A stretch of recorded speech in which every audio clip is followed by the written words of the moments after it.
नमस्ते, कैसे हैं आप लोग। जीएसटी काउंसिल की मीटिंग हुई कल 28 और 29, आज 30 है और इसमें बहुत सारे चेंजेस आए और उस चेंजेस को बहुत डिटेल में हम लोग डिस्कस करने वाले हैं। मैं हूं सीएस के अग्रवाल। आइए, और एक बात और बता दें, कल से हम लोग एक लाइव क्लास शुरू कर रहे हैं, how to handle GST notices like a pro. तो अगर आप इंटरेस्टेड हैं तो आप हमें व्हाट्सएप कर दीजिए 9999227381 में। अब आइए, ये चेंजेस आया था, अब इसमें कुछ रेट चेंजेस आया था। ये जो रेट चेंजेस आए हैं वो 18 जुलाई 2022 को इफेक्टिव हो जाएगा, यानी कि अभी नोटिफिकेशन आ जाएगा। मुझे लगता है 16-17 तारीख को नोटिफिकेशन आ जाएगा, 18 जुलाई से ये रेट इफेक्टिव हो जाएगा। कुछ रेट्स को उन्होंने कम किए, कुछ रेट्स को उन्होंने बढ़ाए भी है। हमने क्या किया है कि ये जो रेट्स है प्रिंटिंग, राइटिंग, ड्राइंग, इसके हमने HSN लिख दिए हैं। तो 12 से 18 हुआ है, तो इसको मैं पढ़ नहीं रहा हूं, अगर आप इस इंडस्ट्री में हैं तो आप इसको देख लीजिएगा।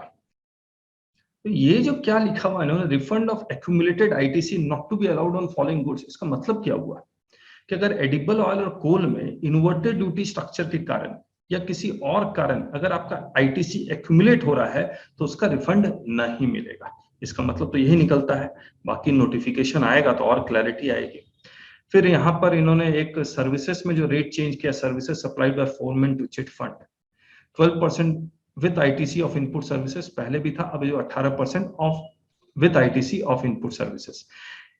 इसके बाद इन्होंने जॉब वर्क में कुछ रेट चेंज किए। जॉब वर्क में जो रेट था 1 अक्टूबर 2019 से इन्होंने इसको 5, पहले ये 18 था, फिर इसको 5 किया गया, अब 18 जुलाई 2022 से इसको वापस से 12 कर दिया गया, सिर्फ इन्वर्टेड ड्यूटी स्ट्रक्चर को चेंज करने के लिए। Job work in relation to processing of hide skins and leather, job work in relation to manufacture of leather goods and footwear, job work in relation to manufacture of clay bricks। आपको याद होगा footwear में जो output tax है वो शायद 1000 रुपए से कम में 5% है, 1000 रुपए से ऊपर में 12% है।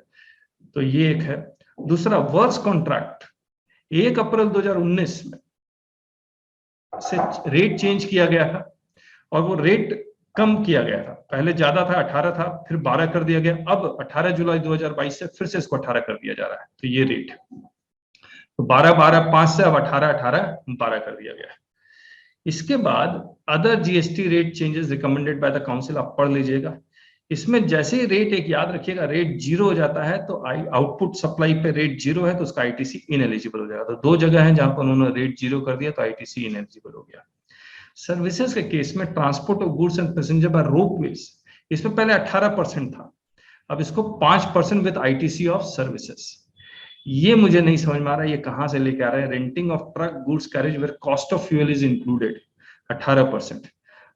गुड्स कैरेज, ट्रक अगर मैंने ट्रक वाले को किराए पे दिया तो वो एग्जेम्प्ट है, लेकिन ट्रक मैंने किसी और को किराए पे दिया है, नॉट एज ए जीटीए, लेकिन मैं ट्रक किराए पे दे रहा हूं तो उस पर 18% था, अब 12% है।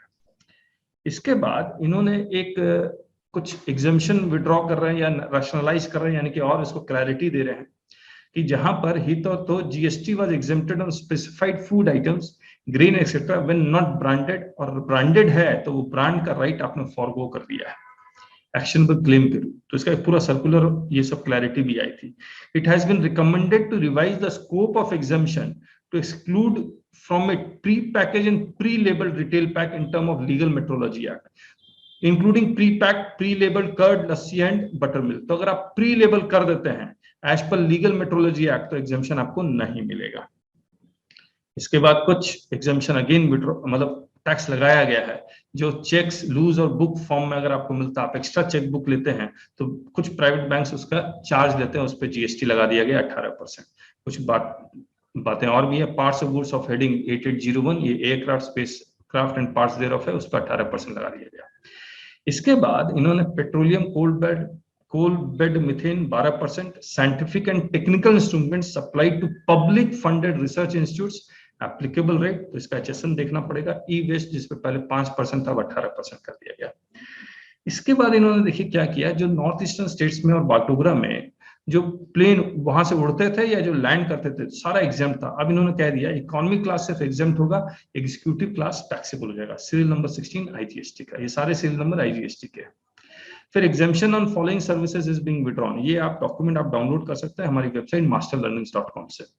ट्रांसपोर्टेशन बाय रेल और a vessel of railway equipment and material. अब रेलवे इक्विपमेंट और मटेरियल, रेलवे को इसका आईटीसी मिल जाएगा, एग्जेम्पशन हट गया, सीरियल नंबर 21।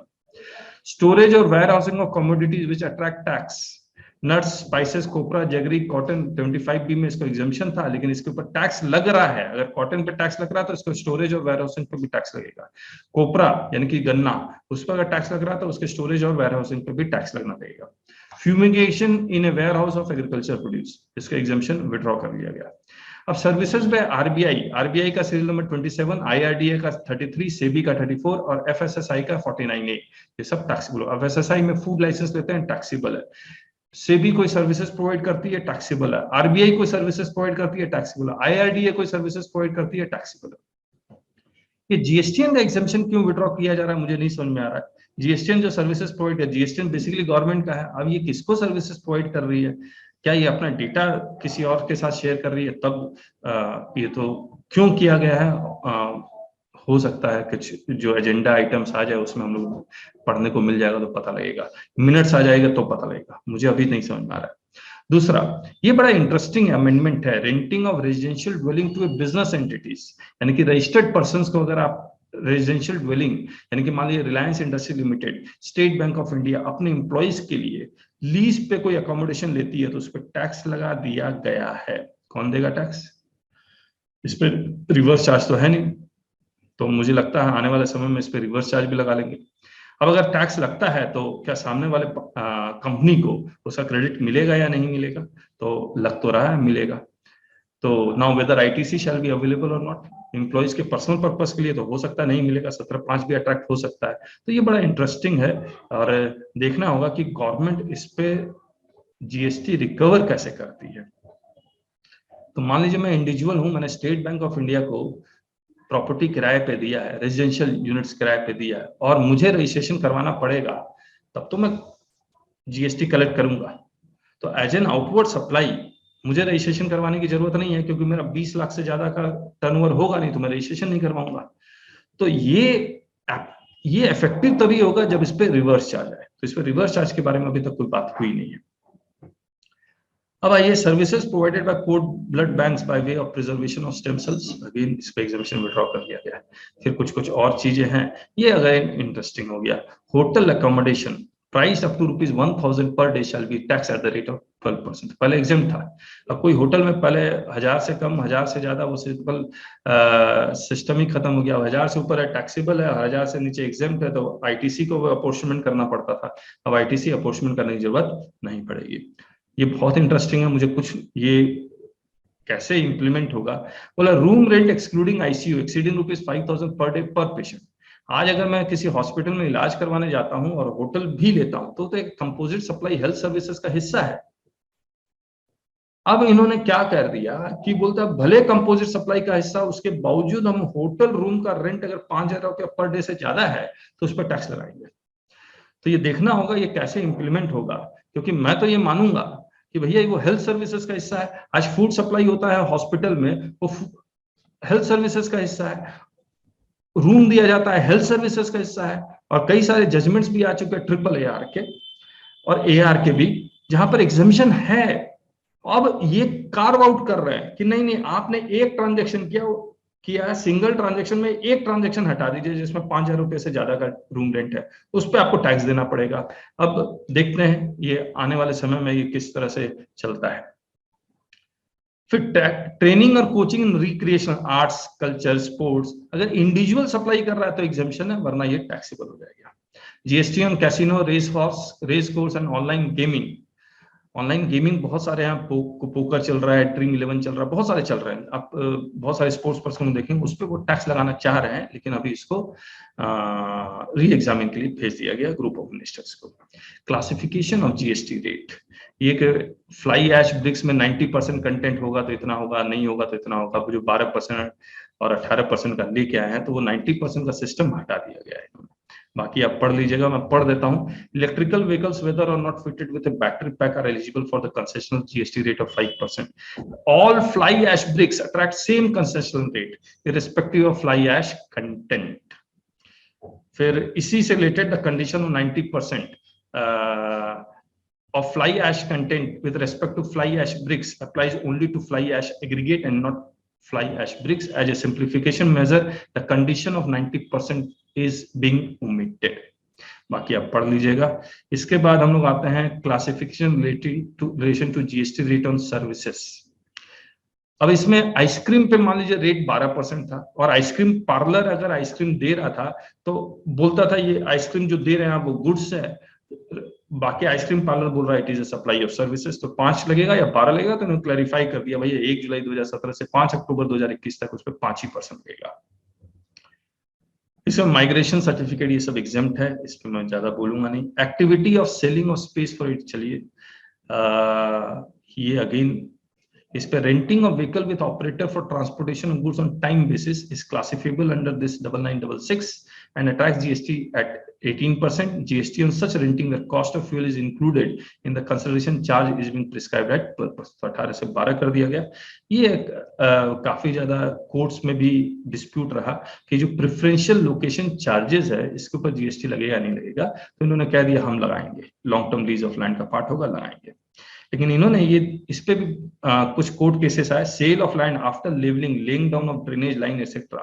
तो अब लेवलिंग ऑफ लैंड करते हैं, उसमें इलेक्ट्रिसिटी लगाते हैं, उस पर और भी डेवलपमेंट का काम करते हैं, तो लैंड की वैल्यू बढ़ जाती है। तो जो आपने डेवलपमेंट का काम किया वो सप्लाई ऑफ सर्विसेज है, लैंड का कॉस्ट पे जीएसटी नहीं लगता था, नो सप्लाई है।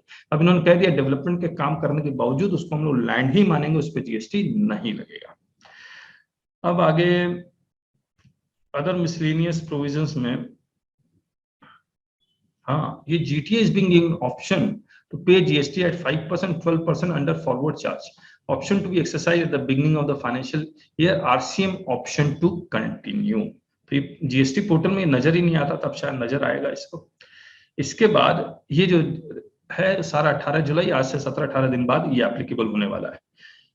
ये इन्होंने बहुत वेलकम चेंज किया। ई कॉमर्स ऑपरेटर, तो मैं अगर अपने अमेजन के थ्रू कुछ बेच रहा हूँ, फ्लिपकार्ट के थ्रू कुछ बेच रहा हूँ, या और किसी ई कॉमर्स वेबसाइट के थ्रू अपना गुड्स बेचता हूँ, सर्विसेज तो ऑल इंडिया बेसिस पे 10-20 लाख है ही, लेकिन गुड्स में उसको कंपलसरी रजिस्ट्रेशन लेना पड़ता था अगर 1 रुपया का भी वो सेल करना चाह रहा है। तो अगर उसको अमेजन फ्लिपकार्ट में अपने आप को एज ए सेलर रजिस्ट्रेशन करवाना पड़ता था, तो पहले उसको जीएसटी का रजिस्ट्रेशन लेना जरूरी था। अब इन्होंने क्या किया कि हम ऐसा होने नहीं देंगे, और ये चेंज लेके आ रहे हैं कि ई कॉमर्स ऑपरेटर के थ्रू भी अगर आप बेचते हैं और इंट्रा स्टेट बेचते हैं और आपका टर्नओवर अगर 10, 20 और 40 लाख के विद इन है जो एप्लीकेबल होगा, तो आपको रजिस्ट्रेशन कंपलसरी नहीं है। तो person selling goods in his own state through e commerce operator नहीं है, और अपने वेबसाइट के थ्रू भी कर रहे हैं, अपने स्टेट में कर रहे हैं, तब भी आपको जीएसटी का रजिस्ट्रेशन लेना कंपलसरी नहीं है अगर टर्नओवर का क्राइटेरिया आप सेटिस्फाई करते हैं तो। दूसरा, उनको कंपोजिशन में भी जाने की एलिजिबिलिटी। आज के डेट में अगर आप ई कॉमर्स वेबसाइट के थ्रू अपने आप को के थ्रू कुछ बेचते हैं तो आप कंपोजिशन से बाहर हो जाते हैं। तो इन्होंने अब कुछ कंडीशन चेंज करेंगे। कंडीशन क्या चेंज करेंगे? उनको वही कंडीशन लेके आना है कि ई कॉमर्स ऑपरेटर के थ्रू बेचेंगे तो हम आपको कंपोजिशन में जाने देंगे, बशर्ते इंट्रास्टेट सप्लाई हो। और ये जो स्कीम है ई कॉमर्स ऑपरेटर वाला 1 जनवरी 2023 से एप्लीकेबल होगा। ये इन्होंने एक इनपुट टैक्स क्रेडिट, जो refund of unutilised input tax credit है on account of inverted duty structure, जिसमें इनपुट सर्विसेज को वो फॉर्मूला में लेके नहीं आते थे।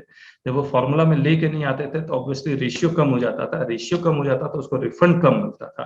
तो और ये वीकेसी फूड स्टेप्स में सुप्रीम कोर्ट का जजमेंट है, आप यहाँ पर क्लिक करेंगे तो हमारी वेबसाइट में ये जजमेंट आप डाउनलोड करके पढ़ सकते हैं। उन्होंने क्लैरिटी की है कि दिस वुड हेल्प, मैं यहां से पढ़ देता हूं, change in formula for calculation of refund under rule 89(5) to take into account utilisation of ITC on account of inputs and input services for payment of output tax on inverted rated supplies in the same ratio in which ITC has been availed on input and input services during the set tax period. This would help tax payers who are availing ITC on input services also. इसके बाद जो बहुत 53 retrospective, लेकिन जो कहानी है वो ये है जो आपको अब इन्होंने कुछ कहा है कि हम सर्कुलर्स निकालेंगे, तो बहुत सारे सर्कुलर्स आने वाले हैं। और फॉर्म जीएसटी 3B ना, ये मैंने रेड में किया हुआ है, clarification on mandatory furnishing of correct and proper information of interstate supplies.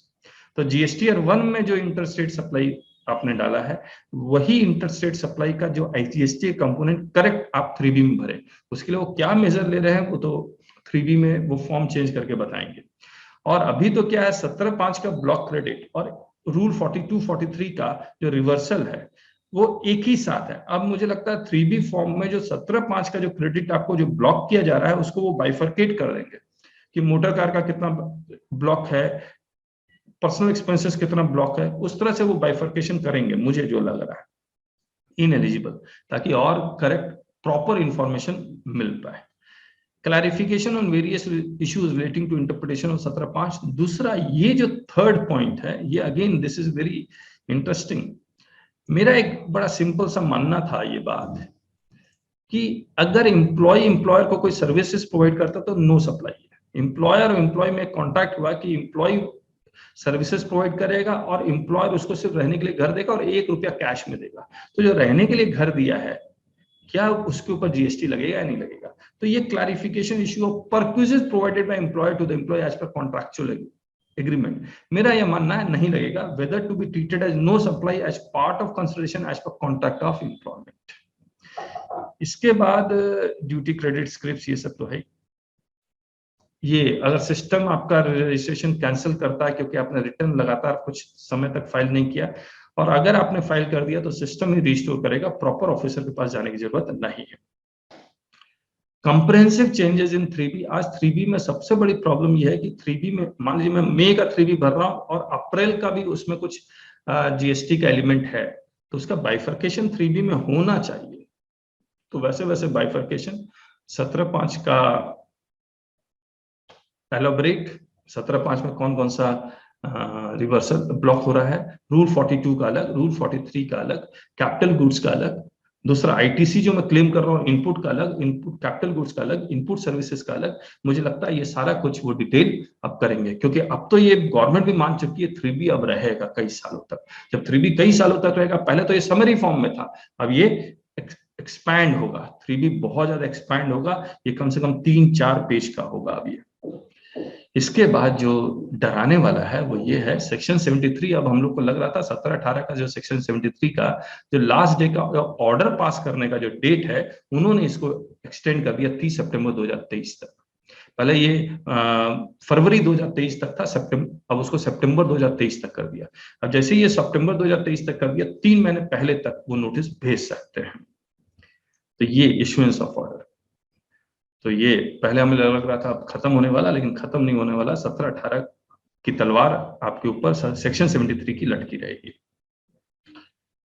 बाकी AI ML artificial intelligence and machine learning जो रजिस्ट्रेशन फेक रजिस्ट्रेशन हो रहा है, फेक इनवॉइसेस का केस है, तो मशीन आइडेंटिफाई करेगा कैसे, ये तो मशीन ही बताएगा।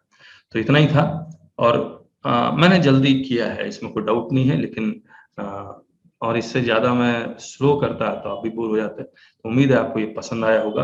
और हमारी वेबसाइट है masterlearnings.com, taxbykk.com, उसमें जरूर जाइए, देखिए हम लोग क्या क्या करते हैं, किताबें हैं, क्लासेस हैं, रिकॉर्डेड क्लासेस, लाइव क्लासेस। कल 1 जुलाई 2022 से हम लोग नई GST नोटिस की क्लासेस शुरू कर रहे हैं, उसको ज्वाइन जरूर से कीजिएगा। So thank you so much, bye bye.